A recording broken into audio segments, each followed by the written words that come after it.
आपको motions equation का derivation करने जा रहे हैं बाय कैलकुलस मेथड। यहाँ पे हमने चर्चा भी कर दिया derivation of equation of motions of uniformly accelerated motion by calculus method. और ये 3 इक्वेशन है आपको। पहला इक्वेशन जो v equal to u plus a t है। दूसरा इक्वेशन है जिसको जहाँ पे हम s का इस्तेमाल करते थे उसी x के जगह पर हम s के जगह पर हम x का इस्तेमाल कर रहे हैं। ठीक है, अब x बराबर हमने क्या लिखा U T plus half A T square.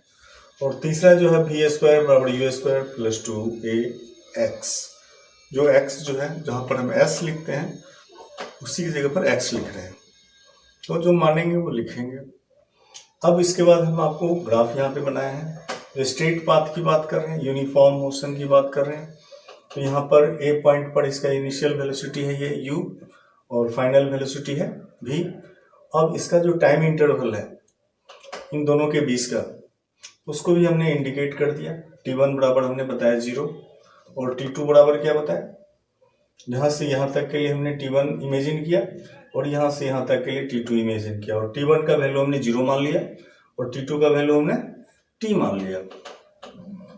अब रेट चेंज ऑफ वेलोसिटी, तो रेट चेंज ऑफ वेलोसिटी क्या कहलाता है, तो रेट चेंज ऑफ वेलोसिटी कहलाता है एक्सीलरेशन। अब एक्सीलरेशन का हम लोग टर्म यहाँ पर जो हम लोग देखेंगे वो कैलकुलस के मेथड से इस्तेमाल करेंगे। तो इनिशियल हमने u माना, फाइनल आपको v माना। तो मान लीजिए कि suppose that A particle is moving at constant acceleration a in a straight line if their initial velocity u and after t interval of time their velocity becomes v। After suppose कर लेंगे हाँ, if their initial velocity equal to u and after some interval of time after some interval of time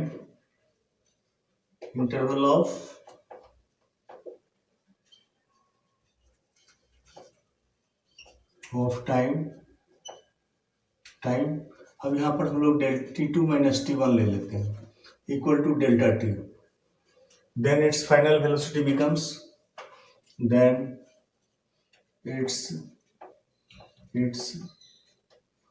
final velocity becomes v। दिख रहा है नहीं, तो यहाँ पर हटा देते हैं, तो यहाँ पे लिख देते हैं then final velocity becomes v। ये तो आ जाता होगा, तो ये फाइनल वेलोसिटी हमने v की बात कर लिया। अब इसके आधार पे अब हम लोग जो कैलकुलस के आधार से हम लोग जानते हैं, कैलकुलस के आधार से हम लोग क्या जानते हैं, तो a equal to d v by d t होता है। अब वी नो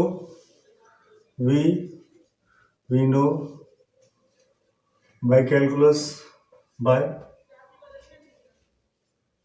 कैलकुलस अब हम लोग यहाँ पे जानते हैं, इस चीज का हम लोग जिक्र करेंगे यहाँ पे a equal to d v by d t, यहाँ पे हमने जिक्र कर लिया। अब और लिखेंगे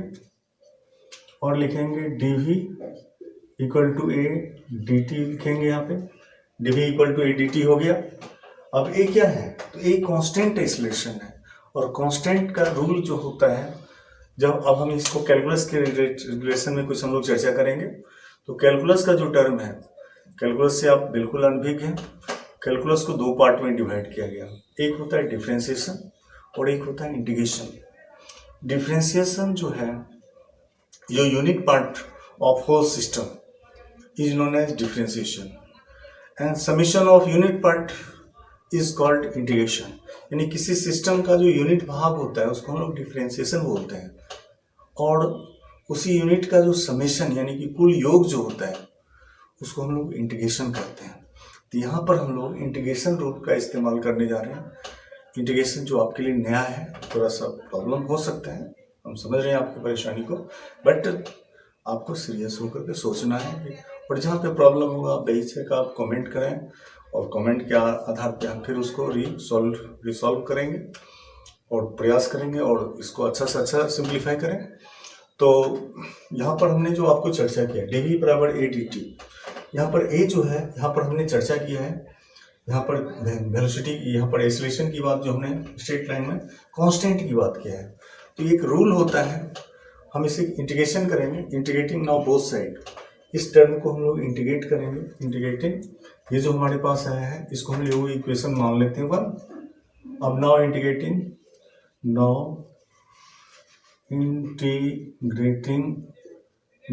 इक्वेशन फर्स्ट बोथ साइड्स। तो यहाँ पे हम लोग इसको इंटीग्रेट करने जा रहे हैं। अब इंटीग्रेट होता क्या है, साइड्स लिखे, तो दोनों तरफ हम इसका इंटीग्रेशन करेंगे।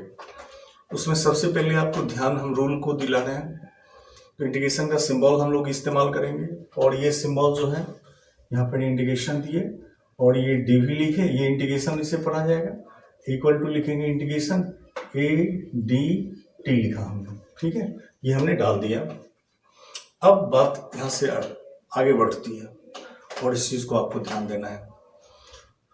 तो dv हमने लिखा, यहाँ पर जो है इनिशियल वेलोसिटी u है, उसका टाइम टेकन क्या है t1 है, और t1 का मान हमने क्या बताया, तो यहाँ से हम लोग स्टार्ट होते हैं और यहाँ पे पहुँचते हैं, और दोनों का डिफरेंस आपको क्या आया था, तो दोनों का डिफरेंस यहाँ पर dv बाय और टाइम के टर्म में dt आया था। तो यहाँ पर इनिशियल u हो जाता है और फाइनल v हो जाता है।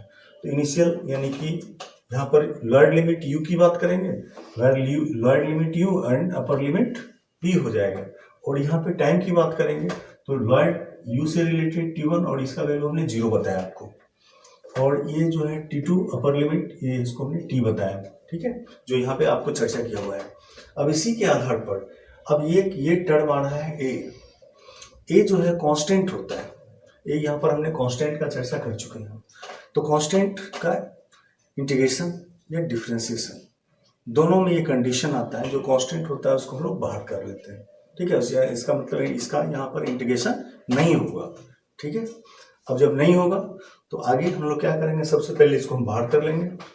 अब देखिए यहाँ पर और लिखेंगे इंटीग्रेशन, और इसका इंटीग्रेशन जो है आपको dv आएगा, बट यहाँ एक स्टेप हम लोग लिख रहे हैं dv, ये कैसे आया ये हम आपको चर्चा कर रहे हैं। तो वेर लिखेंगे, या यहाँ पर हम लोग डायरेक्ट ये dv का इंटीग्रेशन बताएंगे, यहाँ पर हो जाएगा v, और इसके लिए इनिशियल जो वैल्यू है लोअर लिमिट u है और अपर लिमिट v है, इक्वल टू a कांस्टेंट है तो ये बाहर आ जाएगा और इंटीग्रेशन dt आ गया।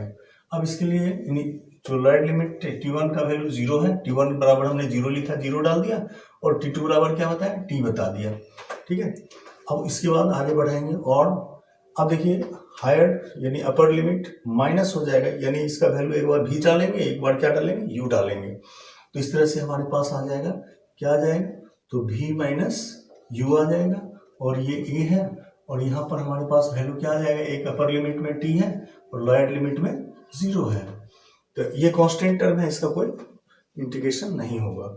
और इसके बाद और लिखेंगे v minus u equal to क्या हो जाएगा a t, और ये वैल्यू 0 हो गया, और इस तरह से और डायरेक्ट हम लोग v इक्वल टू बता देंगे, ये माइनस इधर आ जाएगा यानी इस साइड आ जाएगा, इक्वल की तरफ आ जाएगा, तो u प्लस at, और इस तरह से मोशंस फर्स्ट इक्वेशन का डेरिवेशन जो है आपको कैलकुलस मेथड से हमने आपको कर दिया, ठीक है। तो इस तरह से पहला जो है मोशंस इक्वेशन का डेरिवेशन समाप्त हो गया।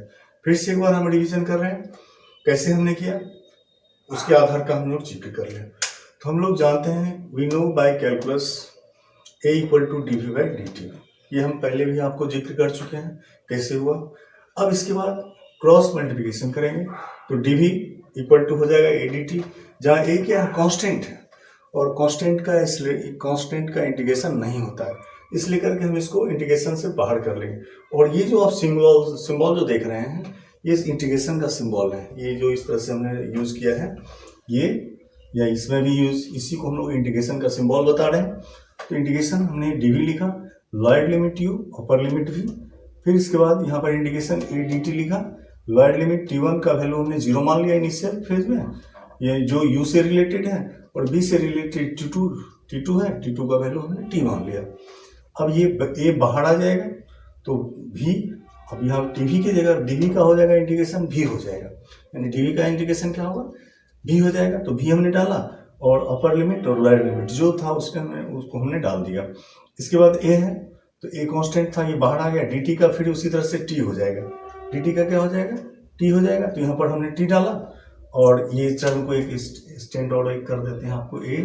अब यहाँ पर हो गया सो T, और T में यहाँ पर 0 डालेंगे और यहाँ पर स्मॉल t डाल दिए, जो कि एक स्टेप हमने छोड़ दिया था।